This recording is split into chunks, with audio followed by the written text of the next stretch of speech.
Rear Admiral Margaret Delaney didn't cry. Not at medals, not at funerals, not when she watched ships sail into the black of war zones she couldn't follow, and not when her only daughter Rosalie was lowered into the earth at Beaufort National Cemetery 2 years ago.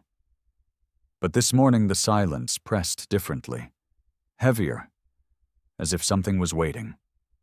Maggie pulled her car to a slow stop beneath the shade of a live oak.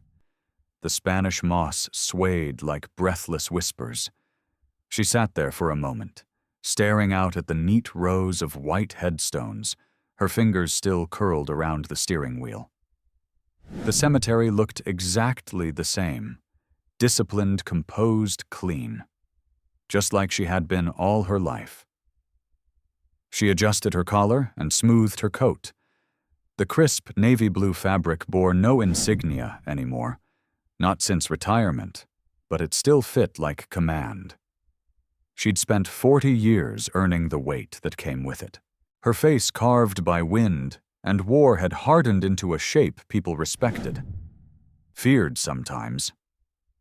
Maggie opened the car door and stepped into the humid South Carolina morning. Cicadas hummed in the background. Somewhere a flag clicked against its pole. She held a single bouquet of magnolias, Rosalie's favorite. They were pristine, white, deliberate, like everything Maggie touched. She walked the same path she'd taken each year, heels brushing over the trimmed grass movements measured, always arriving at 0800, never late, never early. Structure had always been her salve. But as she turned the corner past Section B, her steps faltered. There was someone at Rosalie's grave. A man. Kneeling. Not a visitor in Sunday clothes. Not an honor guard. A maintenance worker by the look of the faded green uniform and the work gloves tucked into his back pocket. His head was bowed, shoulders drawn in like he was trying to fold himself into the ground, and in his arms, a baby. Small. Still. Clinging. The child's tiny hand rested against his chest, fingers curled in soft trust. Maggie's breath caught. Her grip tightened around the stems of the magnolias. She wasn't used to surprises. And she didn't like them. As she stepped closer, the man didn't move. He didn't hear her, too caught in whatever storm had brought him to her daughter's resting place. The baby let out a soft sound, somewhere between a coo and a whimper, and the man adjusted instinctively, holding her tighter, whispering something Maggie couldn't make out. She stopped a few feet away. Her voice, when it came, was level low. "This section is private." The man startled, his head jerked up, eyes wide red around the edges. He looked young but worn, like he'd been trying to outrun something that always caught up. His dark hair was damp at the temples, his skin tanned not from leisure but from labor, and his eyes, her stomach dropped. The baby, those eyes, warm amber with a flicker of honey light, exactly like Rosalie's, the same color Maggie had only just begun to forget. The man rose to his feet, slowly cradling the child with care. He didn't run, didn't explain, just stood there silent, caught. "I said," Maggie repeated slower, "now this section is private." "I know," he said quietly. His voice was rough around the edges like gravel softened by rain. "I'm sorry. I didn't think anyone would be here this early." He paused, glanced at the stone, then back at her. "I needed to come." She looked at him fully, now scanning everything. His badge read, C. Rourke. His boots were worn, his posture not military but familiar. "Who are you?" she asked. "I'm Calvin. I work groundskeeping. Part-time." He swallowed, eyes flicking back to the headstone. "I wasn't trying to disrespect anything." Maggie's gaze dropped to the baby. The girl blinked up at her with the same unshaken curiosity Rosalie used to have when learning something new. Her cheeks were round, lips parted, and her hair soft brown, curling slightly at the ends. "She looks like her," Maggie whispered before she meant to. Calvin didn't answer. Maggie took a step back. That's not possible. Silence. What's her name? She asked, suddenly afraid of the answer. Maisie Calvin said softly. A name that didn't explain anything, but didn't need to. How old is she? 8 months. The math hit like a wave. Maggie's hand twitched. Rosalie died 2 years ago. Calvin nodded. She found out late. She never told me. I know. Maggie's pulse pounded in her ears. Why didn't she? She tried. His voice cracked. There was something fragile in his stance. Not weak, just unguarded. Maggie hated how familiar that felt. It had taken her years to let her own grief show. And now here it was, folded in a stranger's arms, looking back at her. She stepped closer. Tell me the truth, she said, barely breathing. Why does that child look like my daughter? Calvin looked down at Maisie, then back at the headstone. Because she is your daughter's. The air changed, thickened. Maggie stood frozen, her hands trembling slightly. No, I would have known. Rosalie would have told me. She wanted to, Calvin said. She wrote you a letter. He reached into his jacket pocket and slowly pulled out a worn, folded envelope. The paper looked softened by time edges curled. Rosalie's handwriting stared up at her, familiar aching. I've kept it, he said. I didn't know when or how. Maggie didn't reach for it. Couldn't. She turned away instead, trying to find oxygen in the thick summer air. The trees swayed overhead, casting shadows across the ground. For a long moment, neither of them spoke. Then Calvin said quietly, She didn't die alone. I was with her the last few weeks. We were together. His words landed like stones dropped in water. Heavy. Rippling. I didn't come here for anything, he added. Not money, not recognition.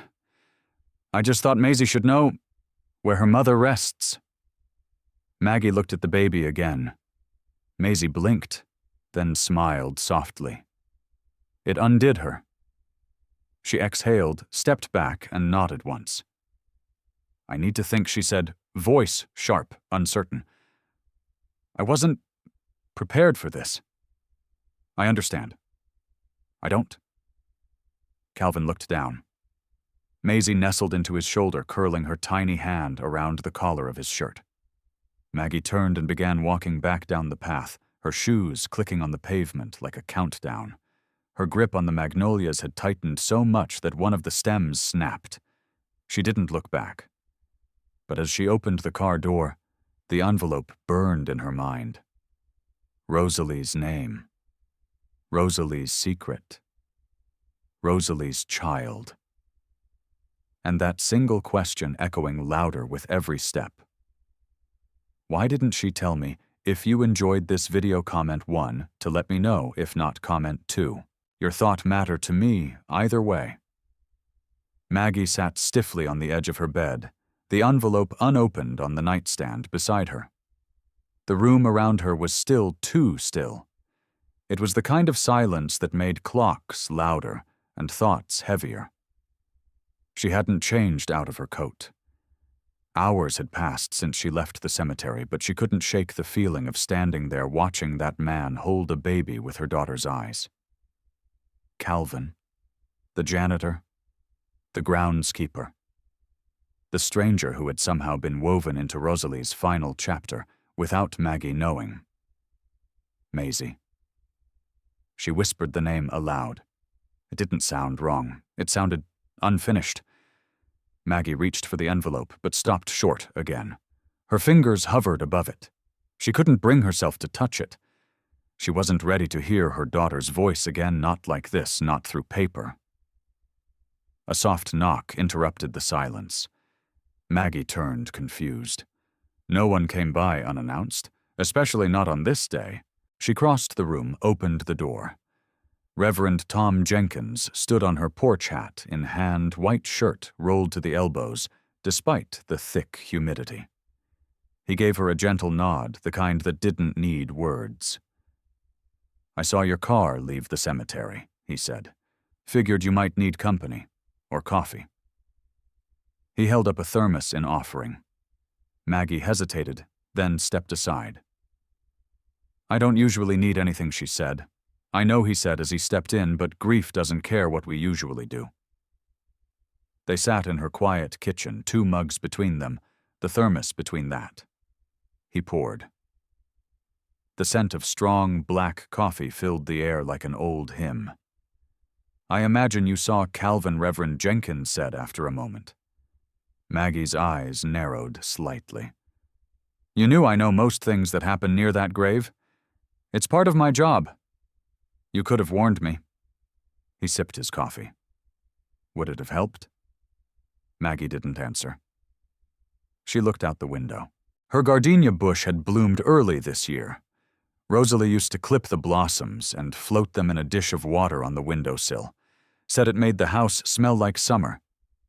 Maggie never understood the point. "Tell me what you know," she said finally. "About him. About the baby." Reverend Jenkins sighed, set his mug down with care. "Calvin Rourke took the maintenance job 1.5 years ago. Quiet man. Shows up early, leaves late, keeps to himself. But every few weeks I'd see him near Rosalie's grave. Sometimes with the baby, sometimes without. He never made a fuss. And the child, she was born last November. I only know what Calvin's told me in passing. He said the mother passed shortly after birth, that she was someone he loved very much." Maggie's voice tightened. "My daughter." Reverend Jenkins met her gaze with the kind of softness only the aged could pull off. He never said her name, but I figured it out. Maggie's hands curled around her mug. "I was a good officer," she said.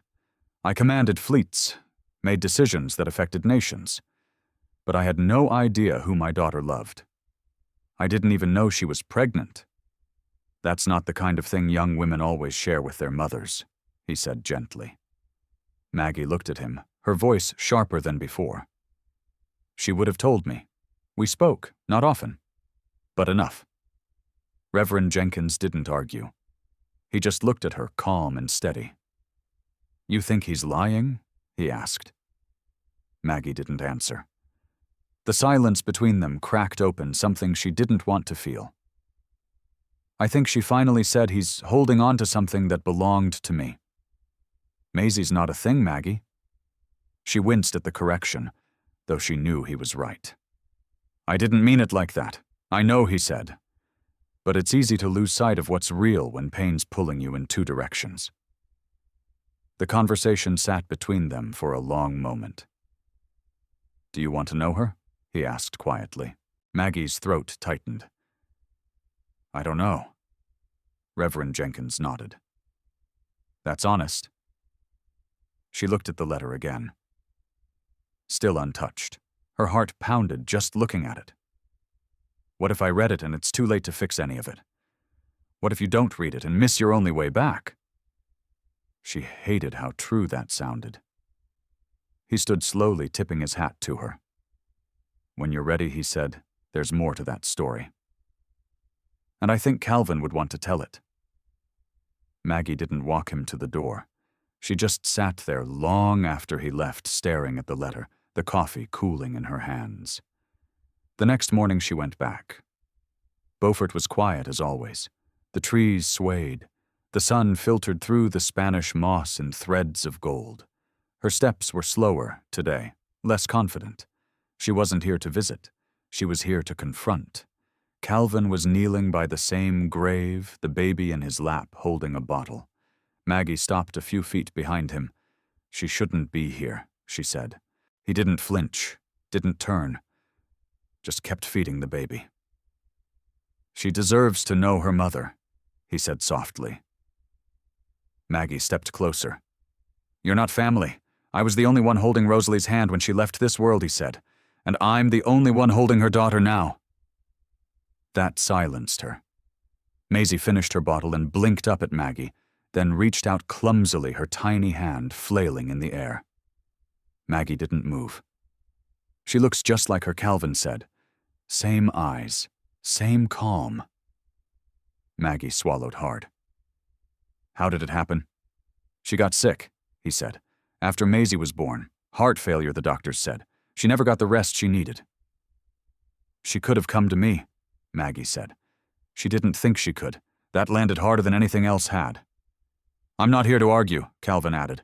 I don't want anything from you. I'm doing the best I can with what I've got. But Maisie deserves the truth. Someday when she's older, she'll ask. I need to be able to tell her family didn't turn away. Maggie sat down slowly on the bench nearby, across from the grave. She always wanted a daughter, Maggie whispered. Even as a child, she talked about it. Calvin nodded. She was already talking to Maisie when she was still in her belly. Told her everything. Hummed to her. Promised her the world. Maggie closed her eyes. I thought I was doing the right thing. Letting Rosalie find her own way. Staying out of the personal stuff.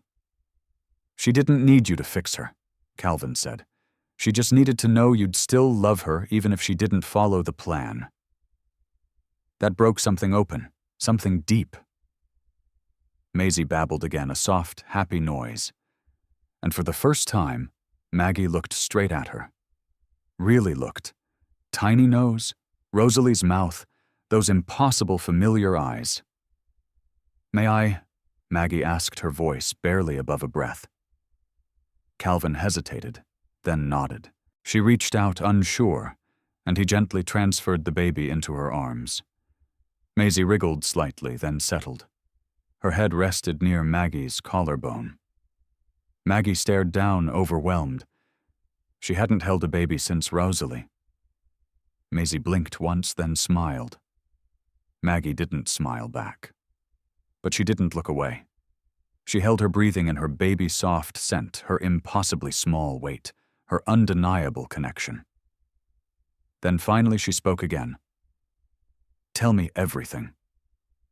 The hallway outside Shauna Briggs's office smelled faintly of floor polish and forgotten coffee. Maggie paused at the doorway, straightening her shoulders, running her hand once over her hair. It was habit more than vanity, one last layer of order before she walked into what she suspected would be something much messier.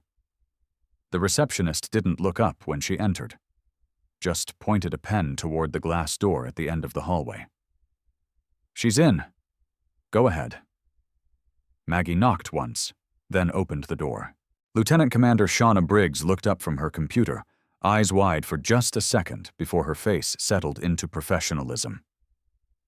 Admiral Delaney, she said, standing quickly. Wasn't expecting you? You have 5 minutes, Maggie said.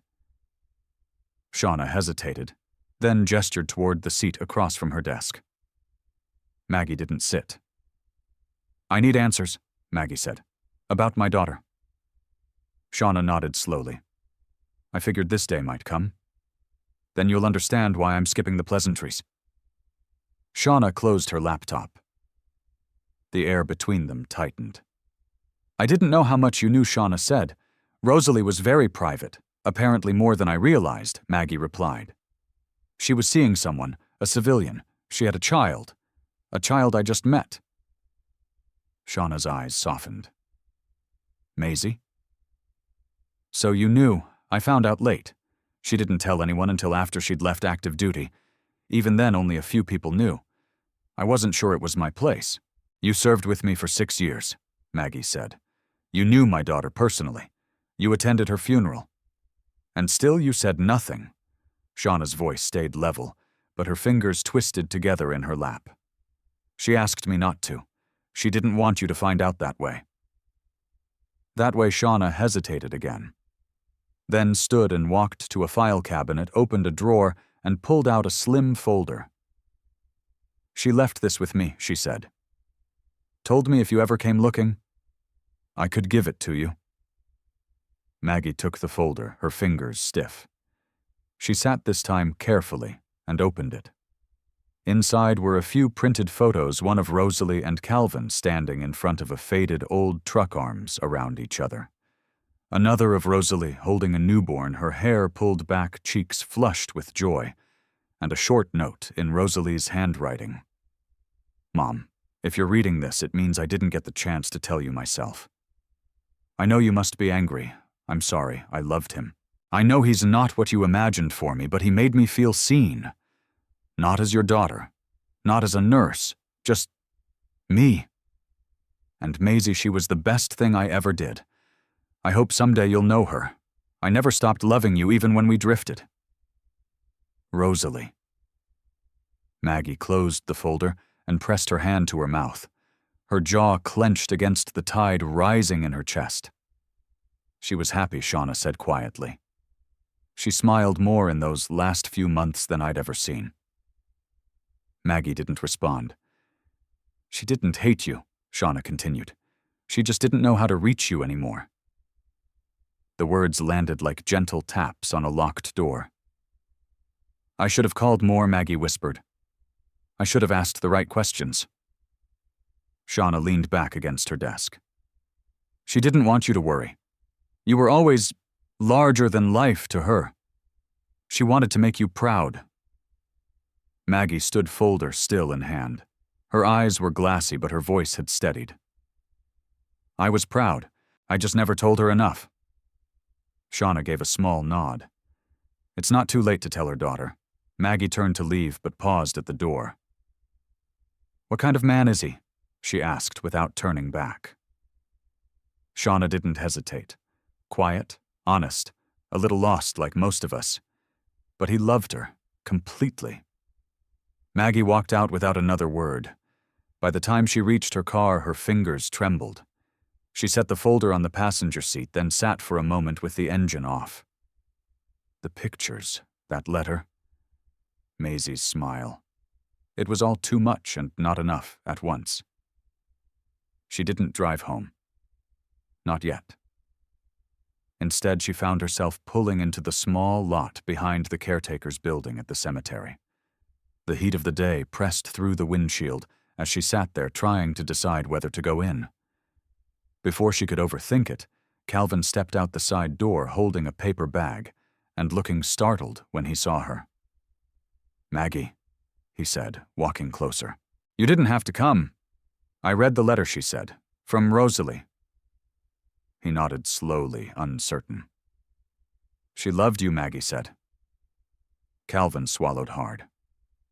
I loved her too. They stood in silence for a long beat. Then she glanced at the bag in his hand. Lunch, just some sandwiches. Was going to sit out by the service shed. She tilted her chin toward the low bench beneath a tree nearby. Mind if I join you? He looked surprised. Sure. They sat side by side, the shade giving them brief relief from the heat. Calvin opened the bag and offered her half. She took it without looking at him. After a few bites, she spoke again. You're not what I expected.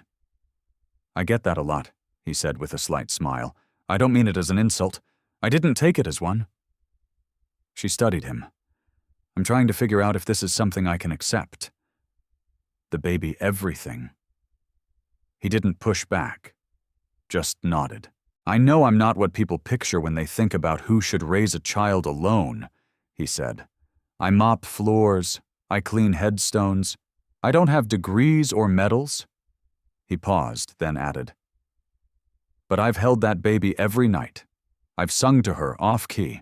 I've changed her with one hand and rocked her with the other. He looked at her then, not with defiance, but with quiet steadiness. I may not be much, but I'm hers. Maggie's throat closed. She wasn't used to vulnerability, especially not from men like him. But there was no ego here, no pride, just a man doing the best he could the way Rosalie had described in that note. A man who'd loved and lost and kept showing up anyway. Just like her. I don't know what this is supposed to look like, she admitted. Calvin nodded. Me neither. They sat for a while longer, watching the breeze sway through the trees. Birds called out in the distance. Somewhere a maintenance truck rumbled by and then faded. Finally, Maggie said, I'd like to see Maisie again. Calvin smiled gently. She'd like that. Maggie looked down at her lap, then back up. And I'd like to know more. About Rosalie's final days, about what I missed. Calvin's smile faded a little, but not out of hesitation. Just wait. I'll tell you everything, he said, even the hard parts. She nodded. Good. And for the first time since Rosalie's funeral, the space around her didn't feel so empty. If you enjoyed this video, comment 1 to let me know. If not, comment 2. Your thought mattered to me either way. The first time Maggie held Maisie in her arms without trembling, the baby reached up and patted her cheek like she'd been waiting to do it all along. No hesitation, no fear, just connection. Maggie had stood in command centers during crisis briefings, navigated storms that snapped the courage out of grown men, and saluted rows of flag-draped caskets without blinking. But nothing. Nothing unraveled her like the weight of this child against her chest.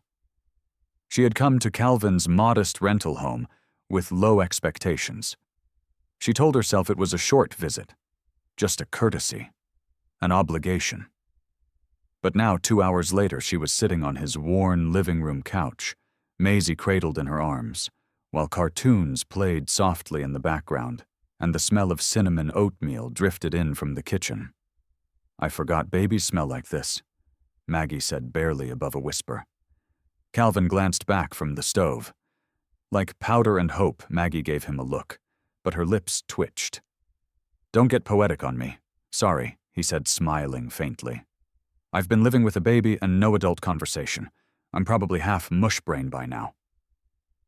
Maggie looked down at Maisie. The baby's lashes fluttered. Her little fingers were curled against Maggie's blouse. She's calm, Maggie said. She usually is. Unless she's hungry or tired, or both. Then you'd swear she was half dragon. Maggie's eyebrows lifted. Rosalie was the same at this age, except louder. You remember some things, she said quietly, not as much as I wish I did. The room settled into silence again, a comforting domestic quiet. Not what Maggie was used to, but not unwelcome either. Calvin set down 2 mugs on the coffee table and joined her on the couch. Not too close, but not far. She likes you, he said. She doesn't know me. She doesn't need to. Babies know what safe feels like. That silence again, this one deeper. Maggie shifted carefully, adjusting Maisie in her arms. You said you'd tell me everything, about her final days. Calvin nodded. Yeah. He ran a hand through his hair and exhaled. It started small, he said. Rosalie would get winded faster. Said it was just the stress or the baby weight or being sleep-deprived. She brushed it off. But I noticed. She'd pause more. Sit down quicker. It wasn't like her. Maggie nodded, eyes locked on his. She didn't want to go to the doctor, Calvin continued. Said she had time, said she just needed rest. His throat tightened. And then one night she woke up gasping. I rushed her to the hospital. They ran tests, and that's when they found it cardiomyopathy. Pregnancy had strained her heart. It was late. Too late. Maggie's fingers tightened around Maisie. She got a few weeks, Calvin said. They stabilized her, but the damage was done. She spent every minute she could with Maisie. She wrote letters. She sang. She kept saying, I just want her to know she was wanted. I want her to know I was here. Maggie closed her eyes. She didn't tell me, she whispered. I think she was trying to protect you, Calvin said softly. Or maybe she didn't want you to see her like that. Weak. Fading. I would have gone, Maggie said. No matter what was happening in my life, I would have dropped everything. I believe you. Maisie stirred in her sleep, and Maggie instinctively rocked her, the motion fluid maternal. Calvin noticed, but didn't comment. She asked me to hold on to everything for Maisie, he said.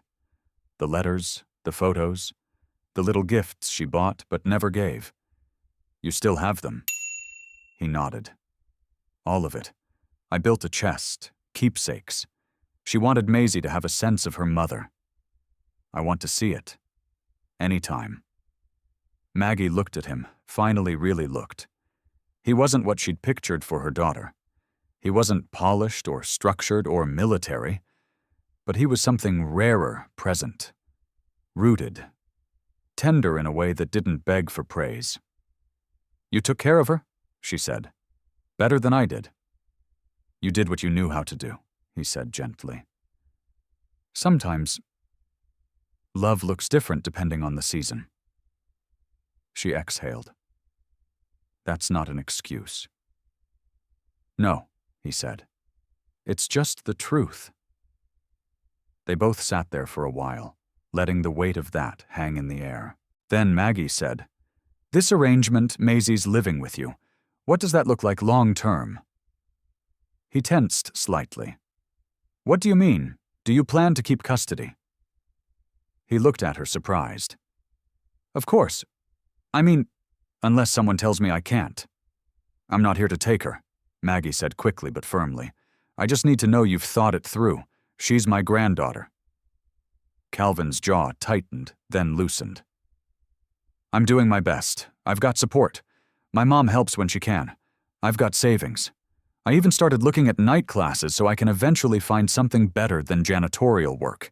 You don't need to prove anything to me, she said. But this isn't simple. If something were to happen, I have a will, he said. Maisie's covered. My mom's the next of kin, if anything happens to me. Maggie nodded slowly. Calvin looked down. Are you planning to contest custody? No, she said after a pause. Not unless you give me a reason to. That's fair. Maggie adjusted Maisie again, who shifted and pressed her cheek against Maggie's chest. Calvin watched the two of them, something unreadable in his gaze. She deserves a family, he said. A real one. She does, Maggie agreed. But I haven't figured out yet where I fit into that. Maybe we don't need to define it right away, he said. Maybe we just start here. Her eyes lifted to his. Here. He gestured around the room. This couch, this baby, this conversation. Maggie let the words settle. For a woman used to structure and rank and 10-point plans, it was uncomfortable, but also strangely right. You're not what I imagined, she said quietly. I get that a lot. She smiled, just barely. Maisie made a soft content sound and nestled deeper into her. Maggie exhaled and leaned back just slightly enough to let the baby rest more fully on her chest. I'll come again, she said. If that's all right. Anytime. And Calvin, he looked over. Don't make me regret trusting you. His answer came without hesitation. I won't. The church bell rang out across the marshland, slow and even calling in the end of Sunday service. Maggie stood just outside the white clapboard doors, watching the congregation spill out in small waves, families with restless children, widows with wide hats, veterans with careful steps. Familiar faces, all of them. She hadn't been here in over a year, not since Rosalie's funeral. But this morning she'd felt something pull her, something beyond routine, or guilt.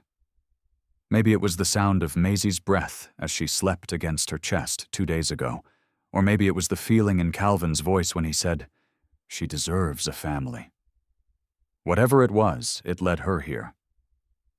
She hadn't told anyone she was coming. The last of the churchgoers trickled out. Reverend Jenkins stepped out into the sunlight, wiping his brow with a handkerchief. When he saw her, his eyebrows lifted. Well now, he said gently, this is a sight I didn't think I'd see so soon. I didn't plan to come, Maggie replied. It just happened? He nodded like that made perfect sense. That's usually how the best things start. She hesitated, then added, I'd like to sit with you a while, if you're not too busy. Always have time for old friends and restless hearts. They walked the short path around the church to the wooden benches behind the garden. Spanish moss swayed above them, and the air smelled faintly of lavender from the wild shrubs Rosalie used to pick on walks. I held her, Maggie said, after a long silence. Maisie? For the first time, really held her, not like I was inspecting something, not like I was testing myself. Just holding her. Reverend Jenkins said nothing. He just watched the way her hands curled against her lap fingers, twitching with memories. She fits right against me. Maggie continued, like she's always belonged there. That's what babies do, he said. They soften the places we didn't know were still hardened. She smiled a little. Rosalie used to lay right here. Remember, she'd bring books and read for hours. She'd read out loud even when no one was listening. She always wanted someone to listen, Maggie said quietly. Reverend Jenkins gave her a long, searching look. You're thinking about what comes next. I don't know how to be next, she admitted. I'm used to plans, timelines, deadlines, but this is heart work, he said. Not head work. Maggie looked away, her eyes glassy. I've buried myself in order my whole life. I thought it made me strong. It did. But you don't need to be that kind of strong now. They sat in silence a while longer, until a familiar voice cut through the breeze. Admiral She turned startled to see Anita Rourke, Calvin's mother, walking up the path with a grocery bag in one hand and her cane in the other. Maggie stood instinctively. Mrs. Rourke, please, Anita said, waving her hand. It's Anita. You're not giving orders anymore, and I'm too old to follow them anyhow. Reverend Jenkins chuckled and stood. I'll leave you two to it. Anita took a slow seat on the bench next to Maggie. Her joints cracked like dry twigs. She sighed with relief and set the grocery bag at her feet. I suppose it was time we had a conversation, Anita said without ceremony. I agree. They sat side by side, watching the breeze stir the flowers. The tension was quiet, but real. I know you're Rosalie's mother, Anita said, and I know you're hurting. Lord knows I've been there. Maggie folded her hands. I wasn't there when she needed me. That's a hard thing to forgive. Anita nodded. I wasn't there when Calvin needed me either. He got that girl pregnant and didn't say a word for months. Thought I'd judge him. Thought I'd turn him away. Did you? I wanted to, she said honestly. But the second I held that baby, every bone in my body softened. Maggie looked down. Anita continued. You see Calvin now calm, steady, doing the best he can, but that boy was lost when Rosalie died. He cried on my porch for hours. He kept saying, she trusted me. I was supposed to take care of her. Her voice wavered. I watched my son become a father overnight. Not just in name, but in every action. That little girl saved him as much as he saved her. Maggie swallowed. I don't doubt that. But you do wonder, Anita said sharper now, if he's enough. If he's stable enough. If he's worthy enough. I'm trying not to. Anita leaned in slightly. Well, let me help you. He is. He may not have money or medals, but he has a heart that doesn't quit. And that baby, she laughs with him in a way I've never seen. Maggie turned, met her eyes. And what about me? Anita's face softened. I think you're learning how to be a grandmother, and I think you're doing better than you believe. Maggie blinked, fast emotions rising. I want to be part of her life, she said. Anita reached into the grocery bag and pulled out a baby blanket, hand-stitched with small blue birds. Then start here, she said. Calvin's bringing Maisie over for dinner tonight. Come by, bring dessert, sit down at our table. Maggie looked at the blanket. I don't bake, she said, a small crack of humor breaking through. Anita smiled. Then buy something sweet. Babies don't care if it's homemade. As Anita stood and gathered her things, she paused. You loved your daughter the way you knew how. That love doesn't disappear just because it wasn't always said out loud. Maggie sat alone again for a while, the blanket in her lap. That night she stood at the bakery counter, uncertain. "What are you looking for?" the clerk asked. Maggie stared at the glass case. "I'm not sure yet. Something that says, 'I'm sorry and I'm trying,'" the clerk smiled. "Pecan pie. It's Southern for let's start over." Maggie nodded. She bought 2. As she drove toward the Rourke home, the sun dipped low, casting everything in warm gold, and for the first time in a long while, she didn't feel like she was walking into a negotiation. She was walking into something else entirely, something closer to family.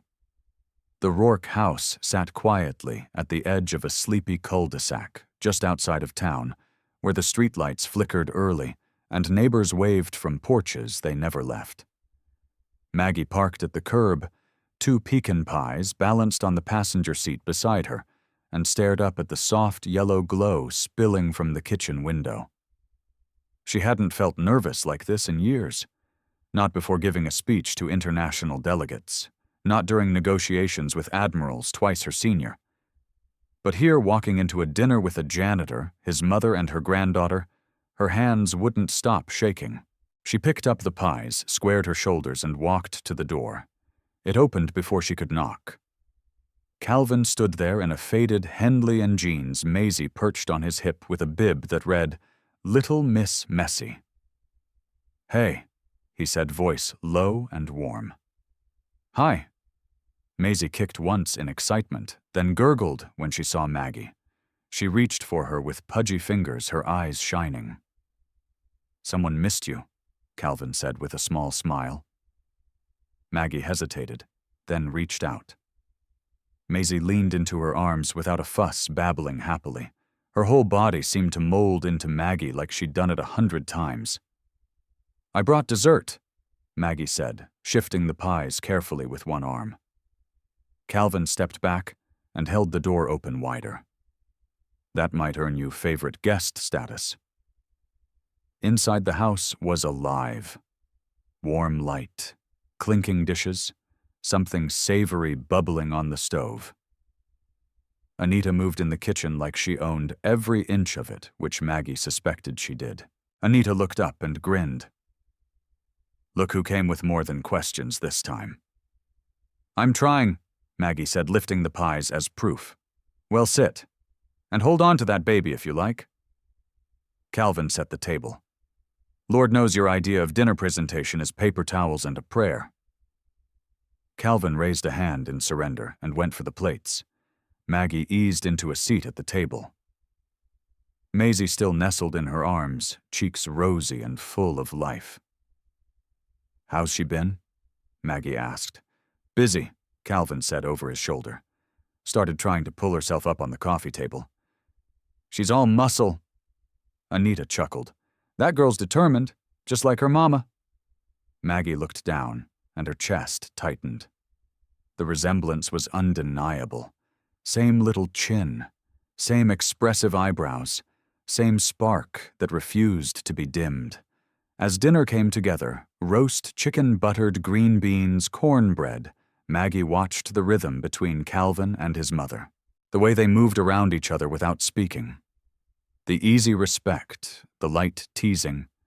It was so far from the rigid household Maggie had grown up in, and later the one she'd created.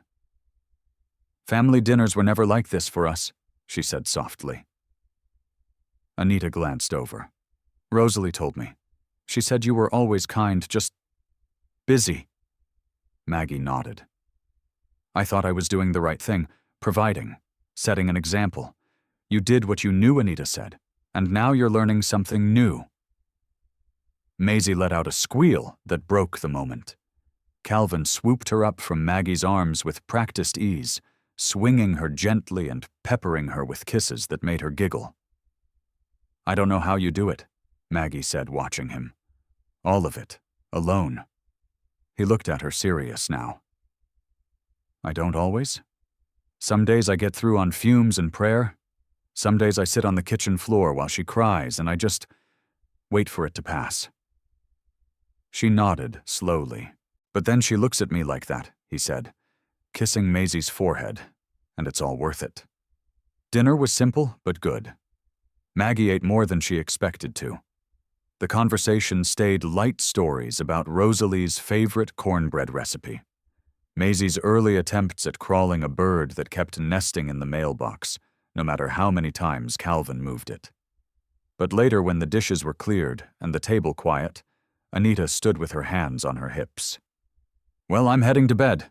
These old bones don't run on cornbread and conversation alone.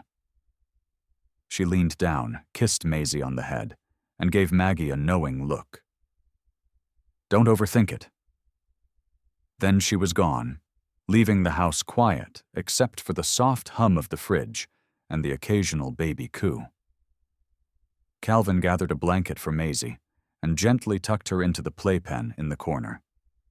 She was out in seconds, thumb in her mouth. Maggie watched from the couch, her hands folded in her lap. You love her, she said, with everything I've got. She's lucky. Calvin sat across from her arms, resting on his knees. She's healing me. Maggie looked down. I wonder if Rosalie would be angry with me for not being there. No, he said gently. She never stopped hoping you'd come around, even when she was hurting. Maggie's eyes filled, but she blinked it back. I miss so much. And now I don't know where I belong. Calvin was quiet for a long moment. Maybe you don't have to decide that tonight, he said. Maybe belonging isn't a place or a role, it's just showing up, over and over. She exhaled slowly. I wasn't always good at showing up. You're here now. They sat in silence again. A softer one. Outside, the wind picked up. A storm was moving and gentle, not angry. Just rain on old windows and the smell of wet earth rising up through the screens. I think Rosalie would have wanted this, Maggie said. Us, sitting here. Calvin nodded. She always said family's not just blood. It's who stays. Maggie looked at him carefully, then said, And are you staying, Calvin? He held her gaze. As long as she needs me. There was something in the way he said it, not just about Maisie. Something steadier, deeper. Maggie felt it low in her chest. A shift. A soft thud of something waking up. She stood, reached for her coat, then paused. I'd like to help, she said. With Maisie. I don't want to miss what's left. Calvin stood too, walked her to the door. You're welcome anytime.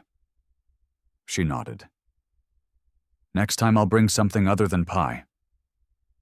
I wouldn't complain if you didn't, he said with a quiet smile. Their eyes lingered for just a second longer than needed. And then she was out the door, into the humid night, the porch light warming her back as she stepped into something that wasn't quite forgiveness, but might be the start of it. The rain came soft the next morning, pattering gently on the windows of Maggie's townhome, like fingertips tapping to remind her she had somewhere to be. She sat at the breakfast nook, her coffee untouched eyes tracing the drops as they slid down the glass in crooked lines. Her planner lay open beside her blank. Not a single obligation. For once, no meetings, no calls, no lists to march through. Just a quiet morning and a hollow ache that yesterday had managed to fill, even if just for a little while. She hadn't expected to feel it so deeply, how quickly that small house, that messy kitchen, that baby had begun to tether her. Maisie. Even the name made something swell in her chest. She glanced at her phone. No messages. Nothing demanding. Nothing stopping her either. She picked up her keys. Calvin was in the garage when she arrived, half-soaked and elbow-deep in a plastic bin labeled Rosalie's Things. The overhead bulb flickered with each gust of wind, and the smell of dust and rain hung heavy in the air. He looked up, startled, as Maggie stepped in under the shelter. "You're early," he said, brushing his hands on his jeans. "I didn't know there were hours." He smiled, tired but sincere. "I guess there aren't." She stepped closer and looked down into the bin. Baby clothes, a few faded books, a bundle of letters tied with string. You kept everything she said. Couldn't bring myself to throw anything out. Not yet. Maggie reached in and gently lifted a onesie, tiny yellow, worn at the collar. Her throat tightened. "She bought that after her first ultrasound," Calvin said. "Didn't even know the gender yet. Said yellow was hopeful." Maggie turned it over in her hands. "I used to think sentiment was weakness," she said. "My mother threw everything away. She said clinging to things meant you weren't moving forward." Calvin leaned against the workbench. "And now I think maybe my mother was wrong." He nodded, then gestured to a small wooden chest in the corner. "That's the keepsake box. What I was telling you about?" Maggie knelt beside it and opened the lid. Inside were letters in Rosalie's handwriting, a silver rattle, a tiny framed photo of the three of them from the hospital. And at the very top, a sealed envelope with Maggie's name. She froze. "I found it a few days after she passed," Calvin said. "Didn't feel right opening it. Thought maybe someday." Maggie took it with careful hands, her fingers trembling. "Do you want privacy?" Calvin asked. She shook her head. "No." "Stay." She opened it slowly. The paper crackled, already yellowing at the edges. "Mom, if you're reading this, I hope it means you're still standing. I hope it means you came back. I wasn't sure you would. I know you loved me, even when it felt like you didn't see me. I know you were trying your best. I think we both were in our own broken ways. Maisie's going to need more than one kind of strength. She'll need the kind that holds her hand when she's scared, and the kind that shows her how to stand tall when everything feels like it's falling apart. You're both those kinds. You just have to believe it. Let Calvin be her anchor. He's good better than I ever deserved. And let her be your softness. You don't have to be steel anymore. Love doesn't have to hurt to matter. I love you.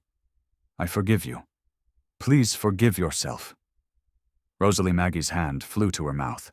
Her eyes filled, but she didn't cry. Not yet. It was too big for tears. Calvin knelt beside her silently. "She forgave me," Maggie whispered. "She never held it against you." Maggie nodded, though her heart thudded wildly like it didn't know what to do with the release. "I don't know how to be that kind of strong," she said. "The soft kind." "You don't have to know yet," Calvin replied. "You just have to keep showing up." She looked at him, then really looked. The way the light caught the scruff on his jaw, the way his eyes, usually so tired, had a steady calmness that invited trust. He wasn't flashy or polished or even particularly confident, but he was real. And she hadn't realized until now how starved she'd been for real.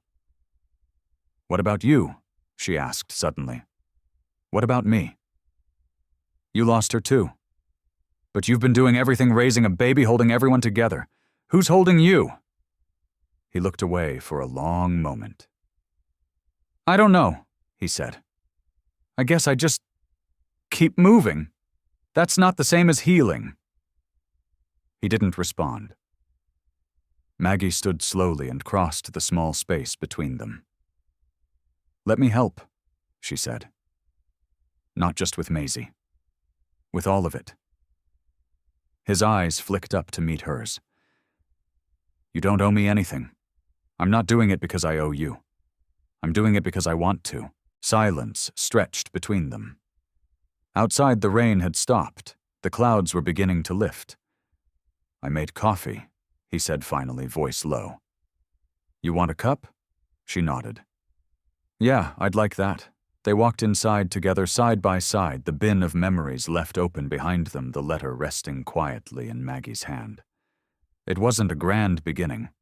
There was no music, no revelation. Just a slow unfolding, a former admiral and a janitor standing in the soft morning light, learning how to build something that looked like family from the pieces left behind. Calvin stirred cream into Maggie's coffee and handed her the mug without asking how she took it.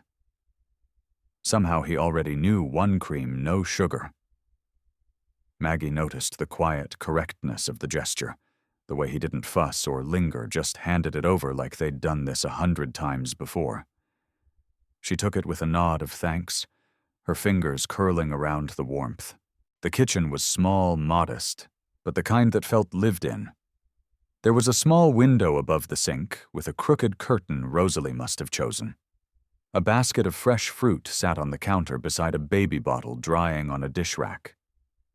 Maisie's toys spilled out from a soft bin in the corner, as if she ruled the place, and in a way, she did. "She still naps around this time?" Maggie asked, sipping her coffee. "Like clockwork?" Calvin said, sitting across from her. "It's the only reliable part of the day." Maggie smiled faintly. "I used to think discipline was the only way to control chaos. Now I'm starting to think surrender might be just as powerful." Calvin tilted his head. "Surrender's hard, especially for people who built their lives on control." She didn't respond right away. Instead, she looked out the kitchen window, watching droplets race each other down the glass. "I read Rosalie's letter again this morning," she said. "Twice." Calvin leaned back slightly. "She had a way with words." "She always did," Maggie murmured. "I just didn't listen closely enough." A beat passed before she added, "It made me think about legacy, about what we leave behind. Medals, titles, those fade, but letters like that, they echo." Calvin nodded. She knew what mattered, even when everything else was falling apart. Silence settled again, not uncomfortable this time, but thoughtful. Maggie's gaze drifted toward the hallway where Maisie was napping. "You know," she said, "I thought I'd feel like an outsider in all of this, that I'd be a visitor to her life, to yours." He looked at her carefully. "And now I think maybe I'm still in the early pages, but I want to stay in the story." Calvin's eyes didn't leave hers. "There's room." They sat like that, coffee cooling, hearts warming, and then from the hallway a soft cry pierced the quiet. Calvin stood quickly, but Maggie raised a hand. "Let me." He hesitated. "She might as well get used to my face," Maggie said, already moving. She returned minutes later with Maisie in her arms, her tiny face still creased with sleep, but slowly softening into recognition. She looked up at Maggie, blinked once, and then broke into a sleepy smile. Calvin watched them both, something caught in his throat. Maggie swayed gently, her voice barely above a whisper, as she sang an old lullaby one Rosalie used to hum when she was little. Calvin closed his eyes for a moment, overwhelmed by how seamlessly the past and present had folded into each other. Maisie settled again on Maggie's shoulder, thumb in her mouth. "I could stay like this forever," Maggie said quietly. "Then maybe you should." She looked over at him. His voice was steady. "I mean it." There was no pressure behind the words, no expectation, just an invitation. Before Maggie could reply, her phone buzzed against the counter. She hesitated, then picked it up. A message flashed from an old colleague at the Navy board, invites you to speak at the retirement gala next month. Hope you'll accept. She stared at it for a long moment, thumb hovering over the screen. "Everything all right?" Calvin asked. "Yes, just old ghosts, something important it used to be." He studied her, and now she clicked the screen off and set the phone face down. "I'm not sure. There was something different in her posture now, a quiet shift in priority. For the first time in her adult life, she was learning what it meant to want less of the world's noise and more of its quiet truths. Maisie babbled softly, her thumb slipping from her mouth. "She's gonna need both of us," Maggie said, turning back to Calvin. "If we're going to do this, whatever this is." He nodded slowly. "I know, and I won't pretend I've figured it all out. But I won't disappear again. I don't think she'll let you." They shared a quiet laugh. Maggie tucked a lock of Maisie's hair behind her ear, then asked, "Do you ever think about the future?" "Like, long-term," Calvin looked at her, then leaned on the counter. "Every day. And I see her growing up with people who love her. I see a small house, maybe a bigger backyard. I see laughter, some hard days. But mostly, I see peace." Maggie nodded, holding his gaze. "That sounds like a dream worth chasing. It's not just a dream, it's a choice." A long pause. Then Maggie said, "Would it scare you if I told you I want to be part of that picture?" He took a slow breath. "Not at all." Her eyes softened. "I've lost a lot," she whispered. "But I think I'm just now starting to find what matters." Outside, the clouds finally began to part. Sunlight pushed gently through, catching the corners of the room and warming everything it touched. Maisie blinked in the light and smiled, as if even she knew something had changed. Maybe it had. Maybe they were all beginning again. Together. The scent of honeysuckle drifted through the open window as Maggie rocked Maisie gently in her arms. Outside, the afternoon sun warmed the front porch, and wind chimes danced lazily in the breeze. It was the kind of stillness Maggie never used to trust. Silence, to her, had always felt like a space waiting to be filled with noise action orders. But now, it felt like breathing. Maisie's eyes fluttered shut, and her tiny hand clutched the fabric of Maggie's blouse as if anchoring her there, claiming her. "You're changing me," Maggie whispered, brushing a soft kiss against the baby's forehead. "Whether you know it or not." From inside, she heard the soft rattle of pans and the hum of music. Calvin was cooking again. He'd taken to making Sunday lunches more often, inviting Maggie over without making it feel like an event.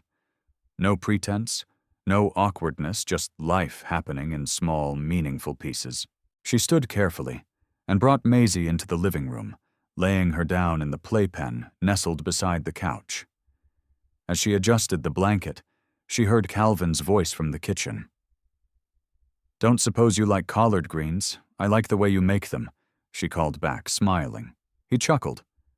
High praise from a woman who used to run an entire fleet. She walked into the kitchen just as he was pouring sweet tea into 2 glasses. "I've also grown fond of sweet tea," she said. "Then I know we've officially won you over." She took the glass from him and leaned against the counter. "Almost." He raised an eyebrow. "Almost." She held his gaze. "I'm not that easy." He stepped a little closer, the air between them thickening with something unsaid. "I never thought you were."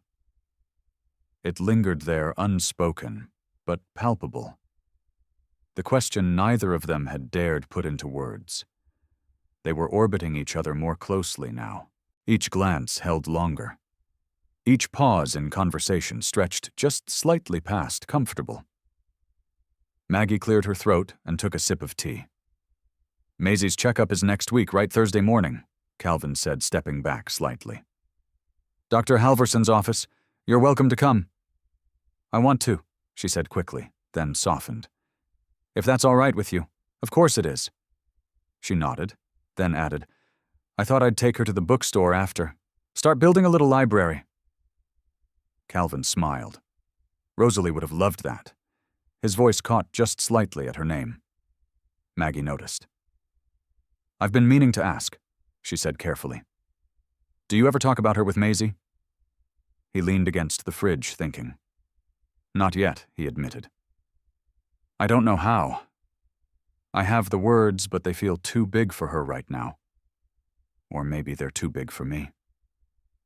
She'll need to know, Maggie said gently. One day. I know. There was something else behind his eyes, though, something flickering in the shadows. Calvin, she said softly, what aren't you telling me? He hesitated, then set his glass down with a quiet clink and ran a hand through his hair. There's something I've been wrestling with, he said. About Rosalie, about the pregnancy. Maggie's chest tightened. What is it?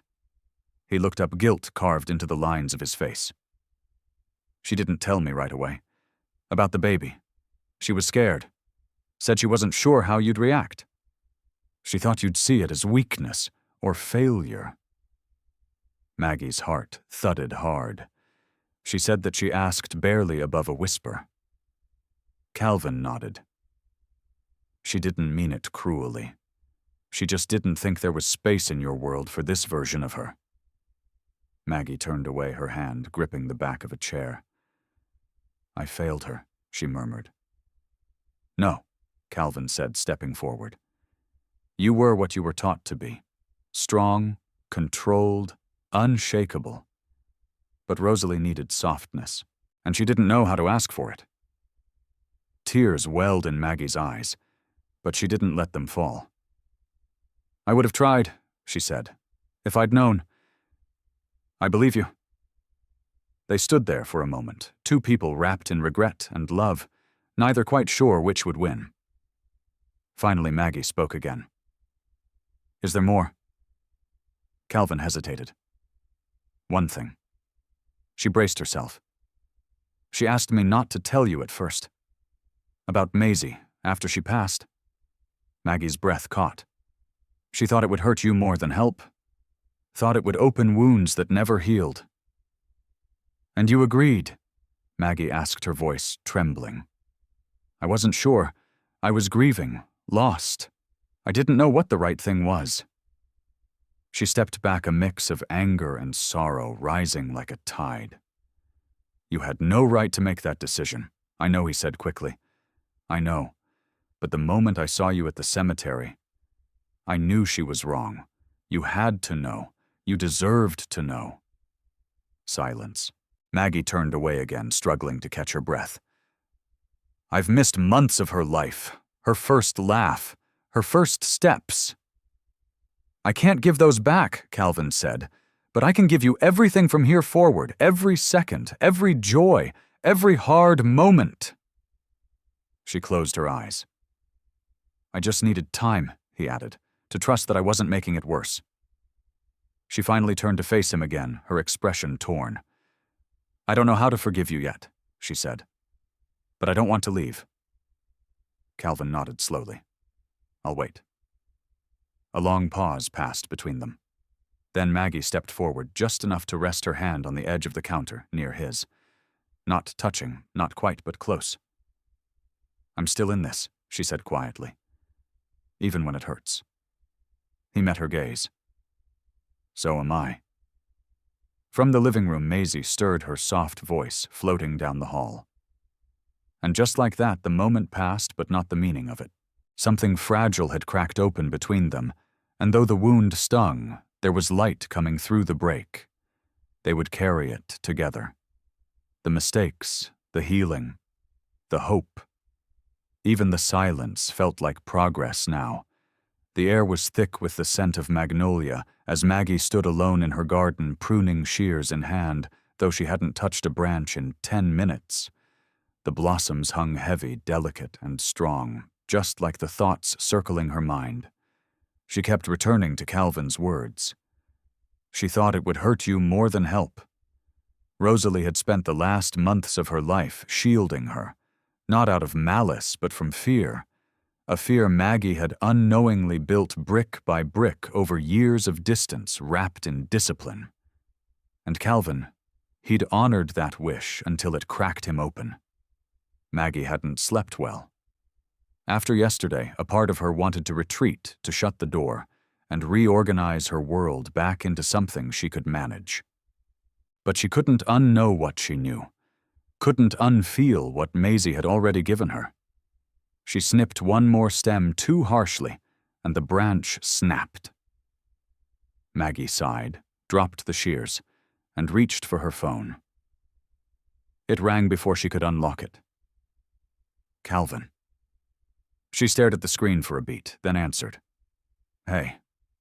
His voice was low. Can you come by? Her chest tightened. Is something wrong? She's okay. I think we need to talk. Maggie didn't hesitate. I'm on my way. The house was quieter than usual when she arrived. No music, no toys scattered across the floor, just the low hum of the ceiling fan and the faint click of the oven preheating. Calvin met her at the door, barefoot, holding a folded sheet of paper. His eyes were unreadable. She's with my mom for the afternoon, he said as he stepped aside. Maggie walked in slowly. All right. He handed her the paper without a word. She unfolded it carefully. It was another letter. This one wasn't addressed to her, though. It was to him. Calvin. If you're reading this, I'm gone, and you're probably blaming yourself. Please don't. You gave me more joy than I knew what to do with, and Maisie will always have that joy in her. I need you to do something brave now. Not for me, for her. Tell my mother the truth. All of it. She needs to know about the inquiry, about what I saw, about why I left the Navy. I couldn't carry it anymore, and I didn't want it to follow Maisie. You always said I was brave. I wasn't, not really, but you were, and I need you to be brave again. Love you forever. Rosalie Maggie's breath hitched. She looked up at Calvin. What is this? He rubbed the back of his neck. It's the reason she pulled away from you, from all of it. Go on. Calvin leaned against the counter, eyes locked on the floor. Rosalie was working on a medical ship off the Atlantic coast. She noticed inconsistencies, patients marked stable that weren't. Medications logged that never made it to treatment rooms. She confronted someone. Maggie felt her stomach drop. Nothing violent, he added quickly, but she was told to stop digging. Politely at first. Then, less so. She filed a quiet report, and suddenly she was reassigned. 2 weeks later, she was off the ship. She never got an answer. Maggie sank into a chair. Why didn't she tell me she said you were too close to it? That if it went further, your name might be pulled in. She didn't want to risk your reputation. Or your love. Tears welled unbidden. She thought I'd choose the Navy over her. She wasn't sure. That's what broke her. Maggie pressed a hand to her chest where the ache had rooted deep. She was wrong, she whispered. I would have burned it all down for her, I know, Calvin said gently. But she didn't. And I didn't know how to bring it up after she passed. Maggie wiped at her eyes. Why now? Because we can't build a future with shadows between us. She nodded slowly. The words stung, but they were right. I need to see the report, she said. I still have connections. Quiet ones. Calvin looked at her carefully. This isn't about revenge, is it? No, she said. It's about truth. It's about her. He studied her face, then nodded. I'll get it for you. They sat in silence for a moment, the weight of truth settling between them like dust. I'm scared, Maggie admitted. Of what, that I'll get pulled back in? That I'll lose this Maisie you the chance to be someone new? You won't, he said firmly. Not unless you choose to. She looked at him. I'm not going anywhere, he added, voice steady. Not unless you push me. Something shifted, not with a jolt, but with certainty. She crossed the room and stood in front of him. I don't want to push you, she said. Calvin reached out and brushed her hand with his. Just barely. The touch was quiet, but electric. Then don't, he whispered. Her breath hitched, and for the first time in years, she didn't think about what came next. She didn't think about optics or timing or control. She thought about trust. and what it meant to give it piece by fragile piece. They stood like that for a long while, hands just barely touching hearts pressed with unsaid hopes. Outside, a soft breeze moved through the trees, carrying with it the scent of something new. Not an ending. Not yet. But the ground was shifting, and something brave was beginning. The library on base hadn't changed much in 20 years. Same worn carpet, same ticking wall clock, same smell of old pages and dust. Maggie sat at a back table, her laptop open, a manila folder beside her. Rain tapped lightly against the tall windows, but inside everything felt suspended. Quiet. Still. Waiting. She clicked open the encrypted file Calvin had given her the night before. Rosalie's name appeared at the top of the report.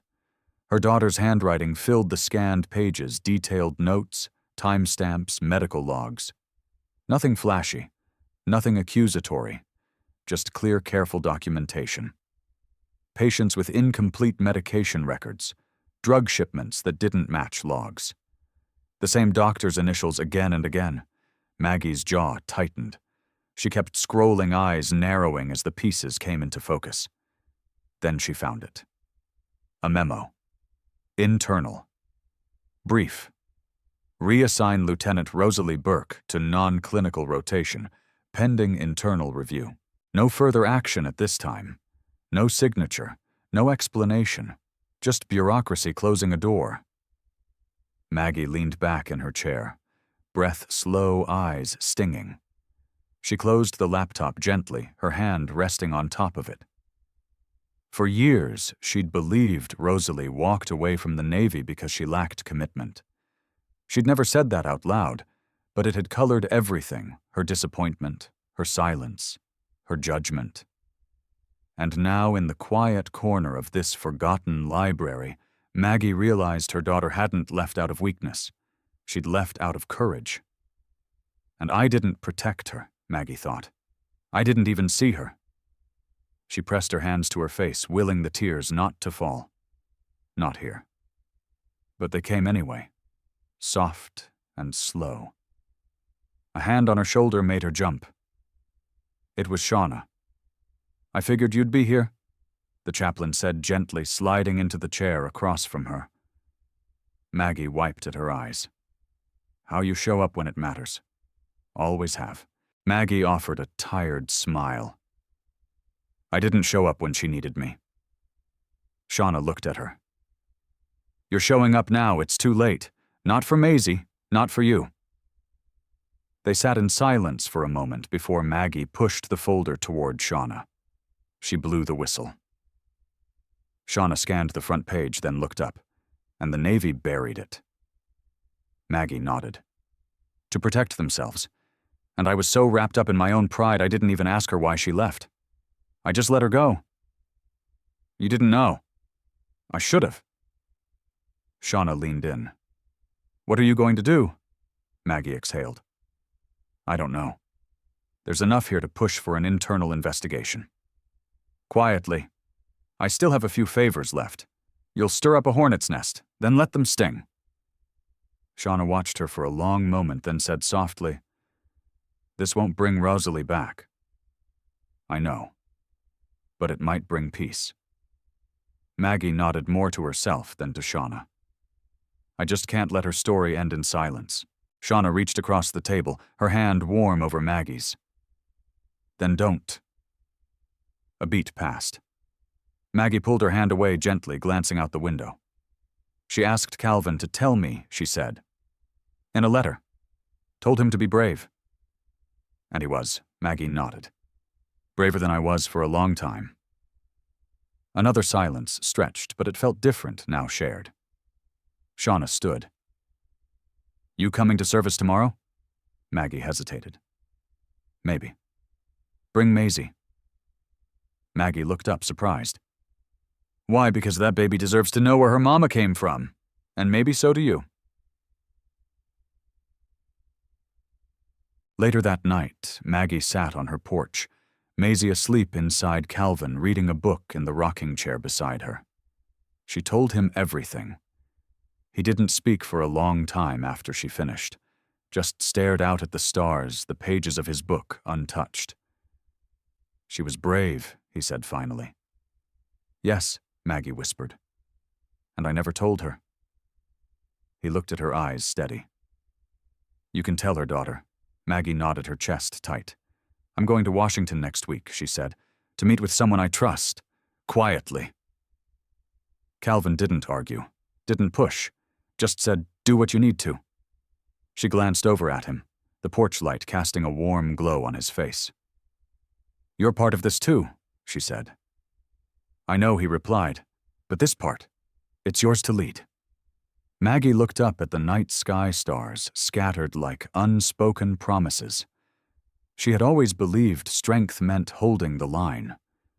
But maybe it also meant letting the truth break through no matter how much it hurt, and she was ready. The hum of the train felt like a heartbeat, steady, low, constant. Maggie sat by the window watching the Carolina countryside blur into soft greens and golds.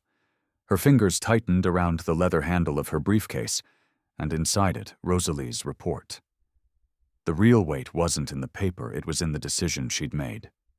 She was going to speak, not in front of cameras, not to stir scandal, but to someone who had the power to look deeper and not bury the truth.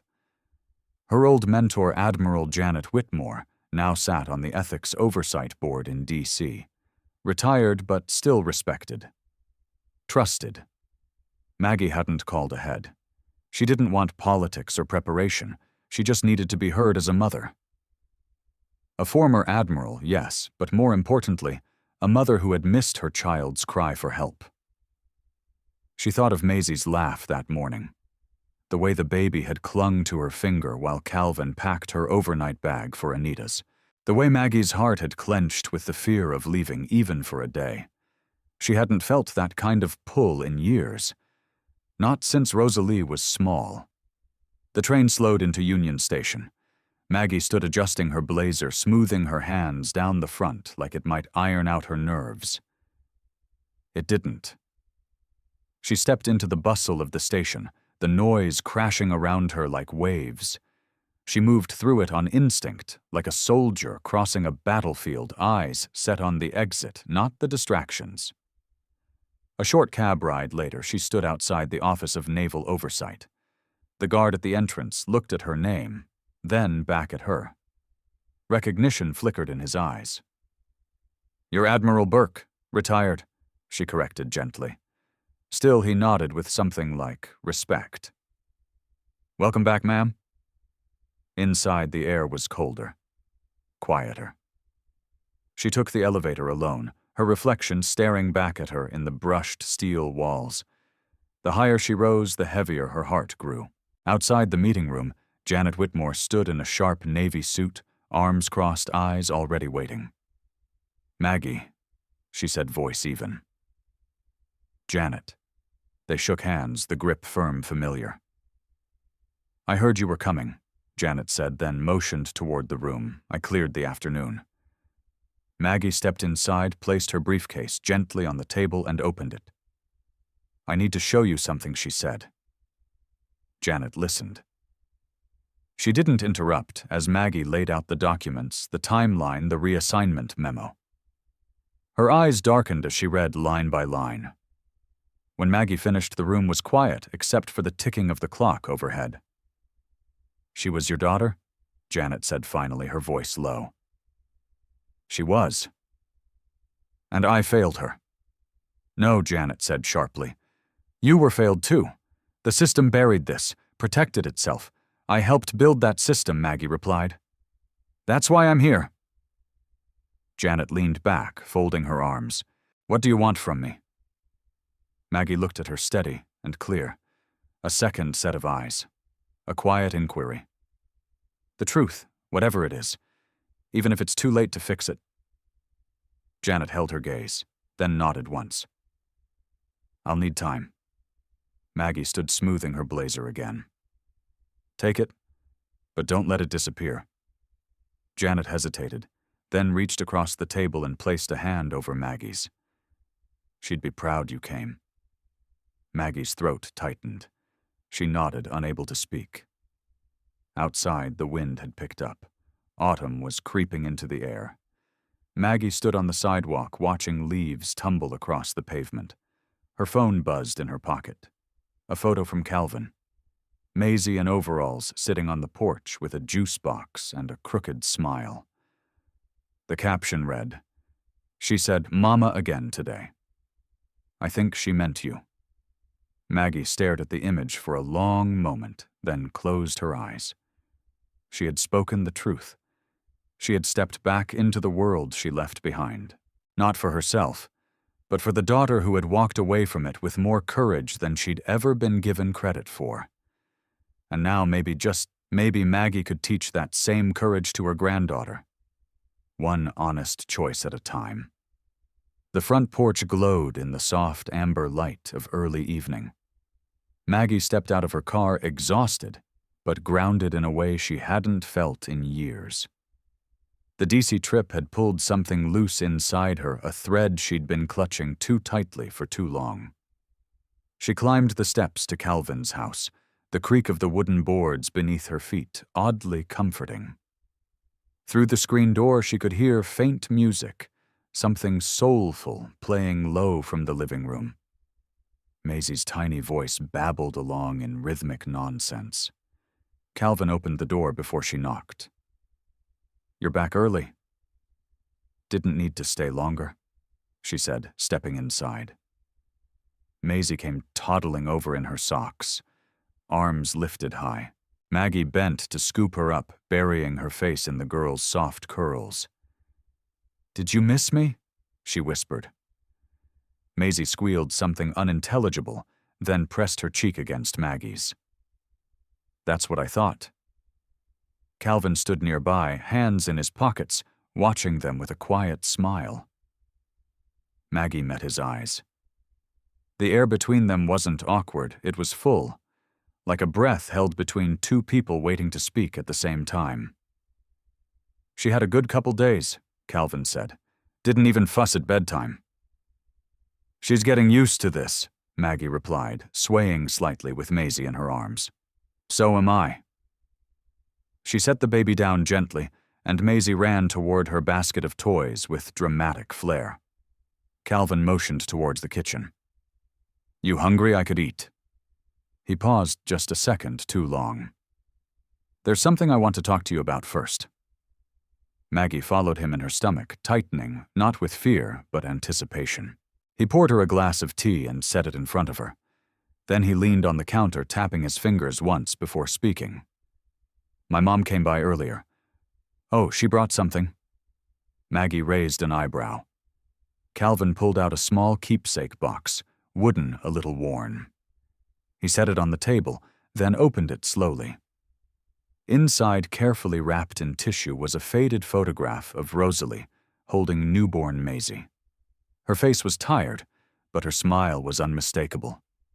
Glowing. Alive. Maggie stared at it, her breath catching. "I've never seen this," she said quietly. "Neither had I." Anita said Rosalie asked her to keep it safe, in case things went wrong. Maggie's throat tightened. "She didn't trust me with it. She wasn't sure you'd want it." The words sank like stones. Maggie shook her head. "I keep asking myself what I did that made her feel like she had to hide all of this." "You were her mother," Calvin said. "The strongest person she knew. She didn't want to disappoint you. I should have made it easier for her to come to me." Calvin came around the table and sat beside her. Close, but not pushing. She was scared, Maggie. "Not of you, of losing you. I think I lost her long before she died." "No," he said firmly. "You lost time. Not love." She looked at him, really looked at him, and for the first time let herself see the man who'd loved her daughter and carried the weight she couldn't. "You've held all this alone for so long," she said. Calvin's voice dipped low. "Not anymore." Her hand found his on the table. It wasn't planned. It wasn't romantic. It was human. Honest. and he didn't let go. After a long silence, Maggie asked, "What do we tell her when she's old enough to ask?" He looked toward the living room where Maisie was happily trying to fit a square block through a round hole. "We tell her the truth," he said, "that her mama was brave and complicated, that she loved hard, that she left too soon." Maggie nodded. And Calvin turned back to her, his eyes gentle but certain. "We tell her we found each other in the middle of it, that we learned how to love better, not perfectly." A tear slipped down Maggie's cheek. She didn't wipe it away. "I want to do this right," she said. Calvin squeezed her hand. "Then we will." The music played on the evening stretched long and quiet, and for the first time in years, Maggie didn't feel like she was fighting to hold her world together. She was starting to believe she could build a new one. The Sunday morning sun filtered softly through the lace curtains of Maggie's guest bedroom.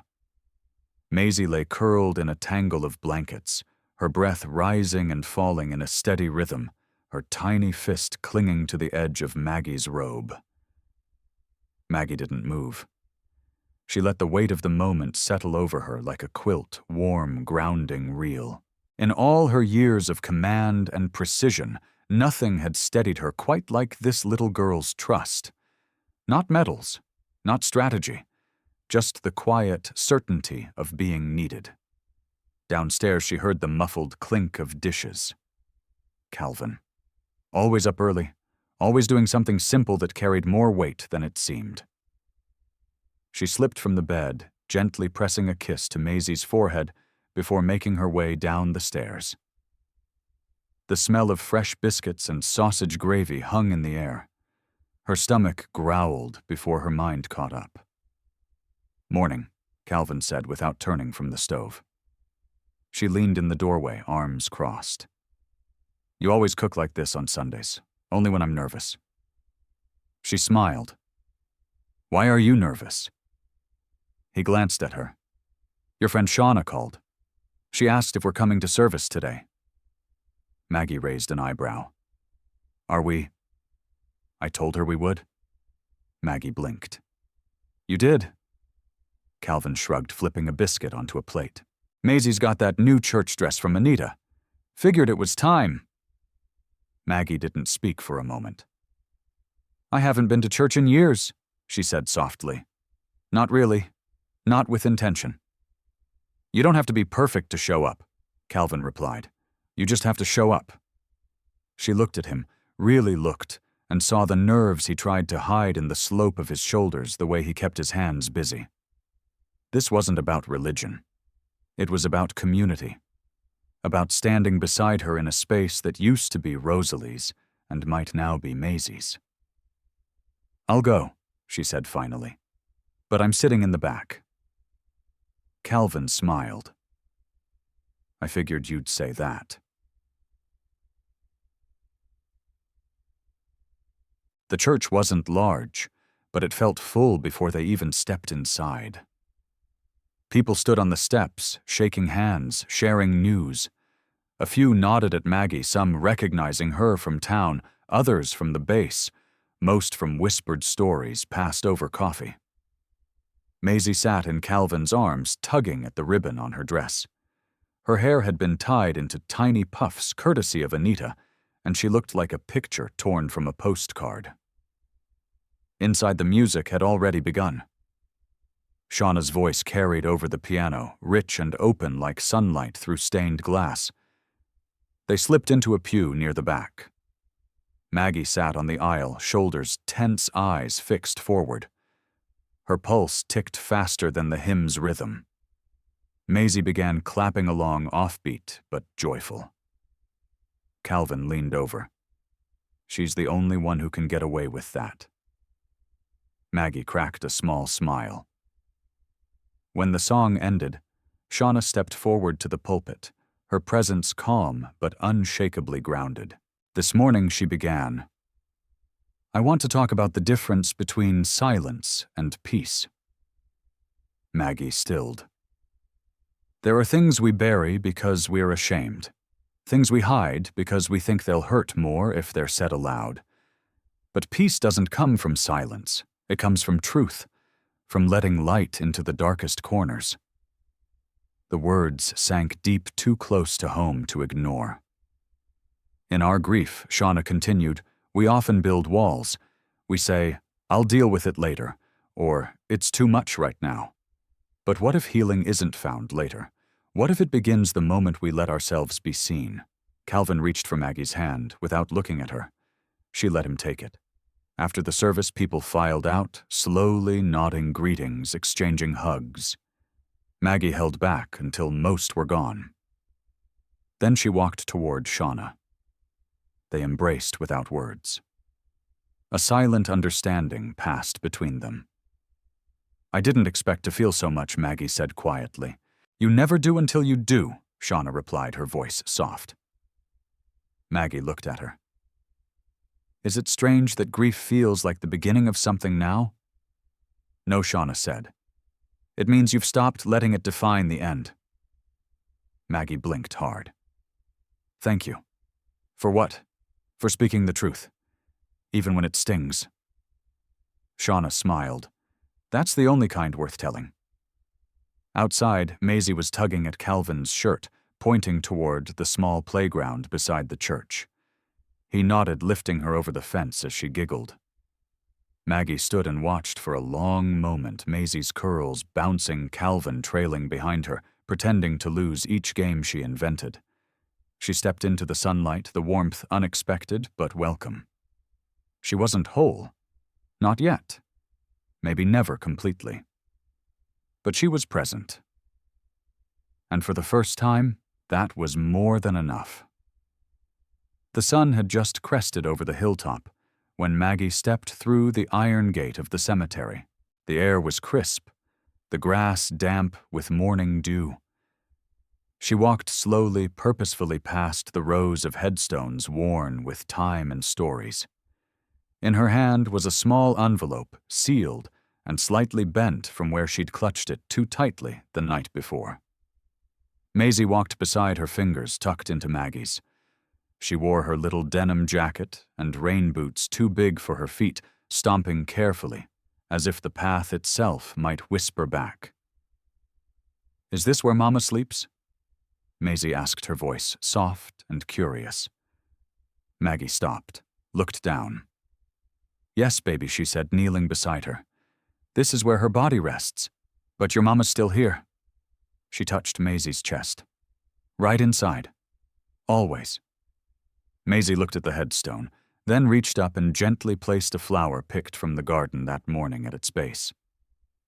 I told her we had pancakes, she said, beaming. Maggie laughed quietly. I think she'd like that. They stood in silence for a while. The breeze lifted Maggie's hair and rustled the oak branches overhead. Leaves tumbled in lazy spirals like the world was exhaling slowly. Calvin arrived a few minutes later. He didn't speak, just placed his hand gently on Maggie's back and stood beside her. Together they watched Maisie wander just a few feet away, singing to herself as she collected twigs and pebbles. Maggie opened the envelope and pulled out the letter written in her own hand, but for Rosalie. Words she'd rewritten 4 times, tears smudging the first 3 attempts. She cleared her throat. I'm not reading it out loud, she said quietly. Not all of it. Calvin nodded. You don't have to. I just need to leave it here. She knelt down again, carefully tucking the letter beneath the bouquet already resting on the stone. Her hand lingered a moment longer. I'm sorry, she whispered. For not seeing you sooner. For not asking why you were hurting. For thinking duty meant silence. Her voice cracked. But I see you now. She stood wiping at her eyes. Calvin stepped closer, his hand brushing hers. Not pushing, just there. Maggie turned to him. Do you ever feel like none of it will ever be enough? Calvin looked out at the rows of markers, then back at her. Every day, he said. But I also know it's not about being enough. It's about being here, Still showing up. She took a shaky breath and nodded. "Let's go home," she said. As they walked back toward the gate, Maggie felt Maisie's small hand wrap around hers again, and Calvin's quiet presence at her side. And somewhere between the crunch of gravel beneath their feet and the warmth of the morning sun, she felt it. Peace.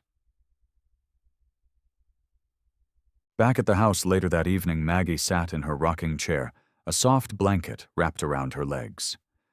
The porch lights glowed in the golden hour, and the sound of crickets had just started to rise in the woods beyond. Maisie lay asleep inside her stuffed giraffe tucked under one arm. Calvin stepped outside carrying 2 mugs of tea. He handed her one, then sat down across from her.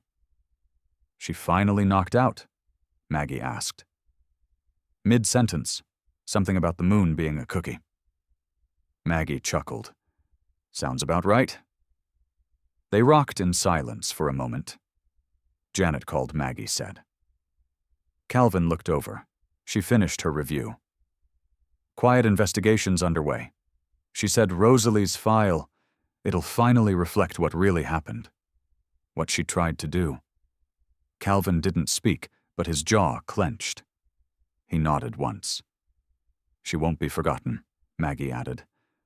"No," he said softly. "Not ever." She sipped her tea. "I used to think being strong meant standing alone, holding the line no matter what." Calvin tilted his head. "And now I think strength looks a lot more like this." She glanced toward the house. Waking up to feed a baby. Sitting through a church service even when it hurts. Holding your tongue when you want to run. He smiled. "You're learning." She smirked. "You make it look easy." Calvin leaned forward, resting his elbows on his knees. "It's not easy, but it's worth it." They sat in the quiet again, the sky slowly turning violet stars blinking to life above them. "I've been thinking," Maggie said. "Dangerous," Calvin teased. She ignored him. "I want to write a letter, for Maisie, for when she's older, so she knows everything. Not just the good, the truth." Calvin nodded slowly. "That'd mean a lot." "You'd help me, of course." She looked at him.